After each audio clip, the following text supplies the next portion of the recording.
ప్రభువైన యేసుక్రీస్తు నామములో అందరికీ ప్రైజ్ ది లార్డ్. ప్రియ సహోదరుడా సహోదరి, ఈ దినమున బైబిల్ గ్రంథంలో మనం చూసుకున్నట్లయితే మోషే పాడినటువంటి పాట, ఆ పాట వల్ల గొప్ప విజయం, శత్రువులపైన సంపూర్ణమైనటువంటి విజయం అన్న అంశమును మనము ధ్యానించుకుందాం. నిర్గమకాండం 15వ అధ్యాయము మొదటి వచనం నుండి 22 వచనాల్లో మనం చూసుకున్నట్లయితే మోషే పాడినటువంటి పాటను చూస్తాం. ముఖ్యంగా ఇక్కడ నిర్గమకాండము 15వ అధ్యాయము మొదటి 2 వచనాలు మనం చదువుకున్నట్లయితే, యెహోవాను గూర్చి గానము చేసెదను, ఆయన మిగుల అతిశయించి జయించెను, గుర్రమును దాని రౌతును ఆయన సముద్రములో పడద్రోసెను, యెహోవాయే నా బలము నా గానము, ఆయన నాకు రక్షణయు ఆయను, ఆయన నా దేవుడు, ఆయనను వర్ణించెదను, ఆయన నా పితరుల దేవుడు, ఆయన మహిమ స్తుతించెదను. కాబట్టి ఆయన్ని ఎప్పుడైతే స్తుతించేటువంటి వారి మీద ఉంటామో అప్పుడు ఆయన రక్షణ అనేది మనకి ఎల్లప్పుడూ కూడా ఏముంటుందంట, నిలుస్తుంది. ఆయన రక్షణ ఎప్పుడు మన పైన ఉంటుంది. అదేవిధంగా ప్రకటన గ్రంథం 15వ అధ్యాయము 3వ వచనంలో మనం చూసుకున్నట్లయితే, విజయోత్సాహముతో దేవుని పరిశుద్ధులు పరలోకములో మోషే పాటలు పాడుచున్నట్లు చూస్తాం. నీ న్యాయ విధులు ప్రత్యక్షపరచబడినవి గనుక జనములందరూ వచ్చి నీ సన్నిధిని నమస్కారము చేసేదరని చెప్పుచు దేవుని దాసుడగు మోషే కీర్తనయు గొర్రెపిల్ల కీర్తనయు పాడుచుంటున్నారు. కాబట్టి మనం ఎల్లప్పుడూ ఏం చేయాలంట, దేవునికి ఏం చేయాలంట, కీర్తనలు పాడుచు ఉండాలి. కుటుంబంలో కావచ్చు, వ్యక్తిగతంగా కావచ్చు, మరి సంఘంలో కావచ్చు, ఎక్కడైనా సరే మనం ఎల్లప్పుడూ దేవునికి ఏం చేయాలంట, కీర్తనలు పాడుచున్నటువంటి వారిగా ఉండాలి. అంతేకాదు, మరి సంపూర్ణ విజయం ఎలా వస్తుంది? చూడండి, మోషే పాడిన పాట శత్రువులపై ఇశ్రాయేలీయుల సంపూర్ణ విజయమును సూచిస్తూ ఉంది. ఫరో మరియు ఐగుప్తీయులపై దేవుడు ఇశ్రాయేలులకు అనుగ్రహించిన విజయమును ఇక్కడ చూస్తాం. ఐగుప్తుని విడిచిన వెంటనే ఇశ్రాయేలులకు తమ శత్రువులపై సంపూర్ణ విజయము లభించలేదు. ఎందుకనగా ఐగుప్తీయులు అప్పటికి ఇంకను బ్రతికి ఉండి ఇశ్రాయేలులకు శత్రువులుగానే ఉండిరి. ఫరో హృదయమును దేవుడు కఠినపరచి తద్వారా ఇశ్రాయేలులను వెంటాడునట్లు చేసెను. ఆ తదుపరి ఇశ్రాయేలులకు సంపూర్ణ విజయము సంక్రమించెను. దీని ద్వారా విశ్వాసులైన వారికి ఆత్మీయమైనటువంటి పాఠం ఒకటి ఉందన్న విషయము మర్చిపోకూడదు. ఇంకా మనం చూస్తాం, మన ఆత్మీయ శత్రువులు మరియు బంధకములు సంపూర్ణముగా నాశనమైనవో లేదో చూసుకోవాలి. శత్రువులు బొత్తిగా నాశనమగునంత వరకు దావీదు విడువక వారిని ఏం చేశాడంట, వెంటాడెను. మనలో గల బంధకములు మరియు పాపముల యొక్క వేరు నిర్మూలించాలి. అప్పుడు అవి తిరిగి మనల్ని ఒత్తిడి చేయకుండా ఉంటాయి. మన బంధకముల యొక్క వేరుపై మనము చర్య తీసుకొనని ఎడల అవి తిరిగి వచ్చి మనల్ని ఏం చేస్తాయంట, జయిస్తాయి. కాబట్టి సహోదరుడా సహోదరి, మనం వాక్యంలో చూస్తాం, బాప్తీసమిచ్చు యోహాను మత్తయి సువార్త 3వ అధ్యాయం 10వ వచనంలో చూస్తే, ఇప్పుడే గొడ్డలి చెట్ల వేరున ఉంచబడి ఉన్నది గనుక మంచి ఫలము ఫలింపని ప్రతి చెట్టును నరకబడి అగ్నిలో వేయబడెను.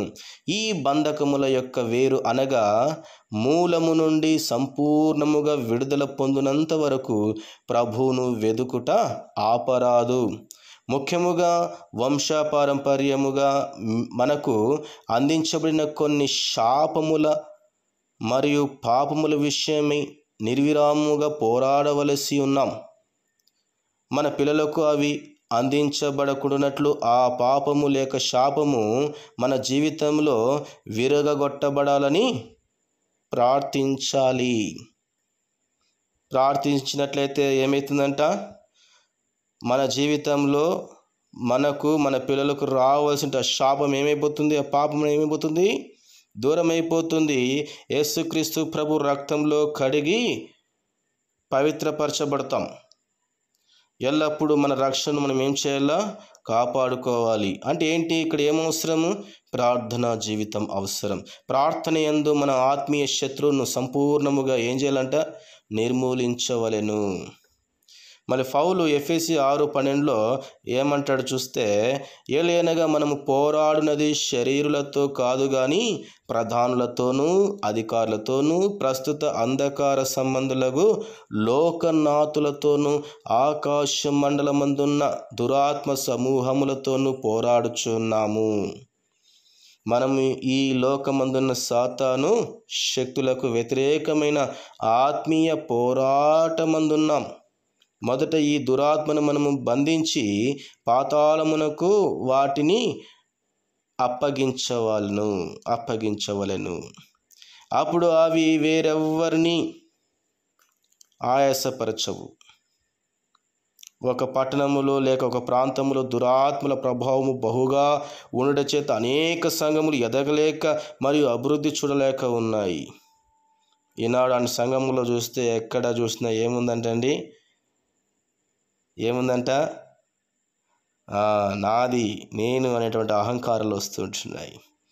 కాబట్టి సంఘంలో ఏం లేదంట? ప్రార్థన జీవితం లేదు. సంఘంలో ఏం లేదంట? ఐక్యత లేదు. సంఘంలో ఏం లేదంట? సమానత్వం లేదు. సంఘంలో ఏం లేదంట? ప్రేమ లేదు. సంఘంలో ఏం లేదంట? విశ్వాసము లేదు. ప్రార్థన ద్వారా ఈ ఆత్మల శక్తి, ఏ ఆత్మల శక్తి? ఈ యొక్క శత్రువు కుతంత్రములతో ఉన్నటువంటి ఆత్మలను ఏం చేయాలి? ప్రార్థన శక్తి ద్వారా విరగ్గొట్టాలి. కాబట్టి ప్రియ సహోదరుడా సహోదరి, ఈ దినమే ఒక తీర్మానం చేసుకుందాం. ఏంటి ఆ తీర్మానం అంట? చూడండి, వాక్యంలో మనం చూస్తాం. నిర్గమకాండము 15వ అధ్యాయము 21వ వచనంలో మనం చూస్తే, మిరియాము వారితో కలిసి ఇట్లు పల్లవి ఎత్తి పాడెను. యెహోవాను గానము చేయుడి, ఆయన మిగుల అతిశయించి జయించెను. గుర్రమును దాని రౌతును సముద్రములో ఆయన పడద్రోసెను. కాబట్టి ఇటువంటి గొప్ప విజయము మన జీవితంలో రావాలంటే మనకు ఏమవసరమంట? ప్రార్థన చాలా అవసరం. ప్రార్థన జీవితం చాలా అవసరం. ఎప్పుడైతే ప్రార్థన ఉంటుందో శత్రువు మనము ఏం చేస్తామంట? జయిస్తాము. కాబట్టి మనము పాట ద్వారా మనం చూసుకున్నట్లయితే, యెహోవాను గానము చేసెదము ఏకముగా, మనకు రక్షకుడాయనే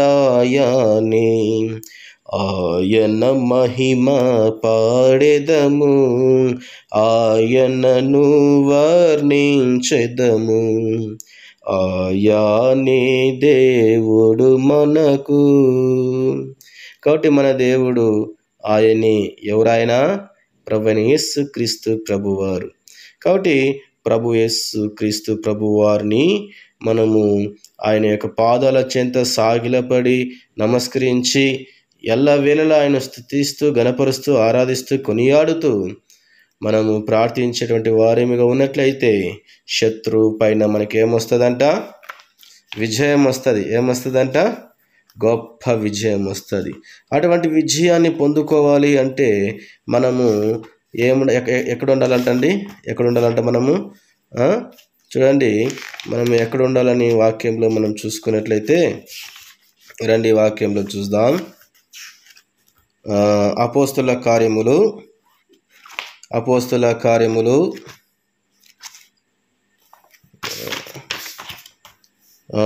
2వ అధ్యాయము 42వ వచనం. అపోస్తల కార్యములు 2వ అధ్యాయం 42వ వచనం. మీరు అపోస్తల బోధయందును సహవాసమందును రొట్టె విరుచుట యందును ప్రార్థన చేయుట యందును ఎడతెగక ఉండిరి. కాబట్టి ఎప్పుడైనా సరే విశ్వాసులైనటువంటి వారు, కుటుంబములు, పిల్లలు, పెద్దలు, వృద్ధులు, పరిచారకులు, సేవకురాళ్ళు, సువార్థికులు అందరూ ఎక్కడుండాలంట? అపోస్తల బోధయందు నిలిచి ఉండాలా, సహవాసమునందు నిలిచి ఉండాలా, రొట్టె విరుచుట యందు నిలిచి ఉండాలా, ప్రార్థన చేయుట యందును ఎడతెగక నిలిచి ఉండి ఆయన సన్నిధిలో ఎవరైతే ఉంటారో అటువంటి వారు ఏం చేస్తారంట? సాతాను క్రియలను బంధిస్తారు. పట్టు వదలాక సంగముతో కూడి ఎవరు ప్రార్థించేదారు. పట్టు వదలాక సంగముతో కూడి ఎవరు ప్రార్థించేదారు. ప్రార్థన ద్వారా సాతాను క్రియలు బంధించేదారు వారే. ప్రార్థన ద్వారా సాతాను క్రియలు బంధించేదారు వారే. క్రీస్తేసు ప్రభువు తన రక్తమిచ్చి కొన్నట్టి సంగమున ఎవరు చేరెదరో వారే ధన్యులు, పరలోకమే వారిది. ఎవరు చేరెదరో వారే ధన్యులు, పరలోకమే వారిది. కాబట్టి ఎవరైతే ఆయన సహవాసంలో ఉంటారో, ఎవరైతే ఆయన సహవాసంలో నిలిచి ఉండి ఆయన వాక్యమును వింటూ ఆయన యందు ప్రేమను పొందుకొని ప్రేమను ప్రకటిస్తూ ఆయన యొక్క రొట్టె ద్రాక్షరసం పాలు పొందుతూ, అంటే బలలో పాలు పొందుతూ ప్రార్థన చేయట యందును ఎడతెగక ఎవరైతే సంఘంలో నిలుస్తారో, ప్రార్థన యందు నిలకడగా ఎవరైతే ఉండి జీవిస్తారో అటువంటి వారు సాతాను క్రియలను ఏం చేస్తారంట? బంధిస్తారు. శత్రువులను ఓడిస్తారు. అప్పుడు వారికి ఏమొస్తుంది? విజయం వస్తుంది.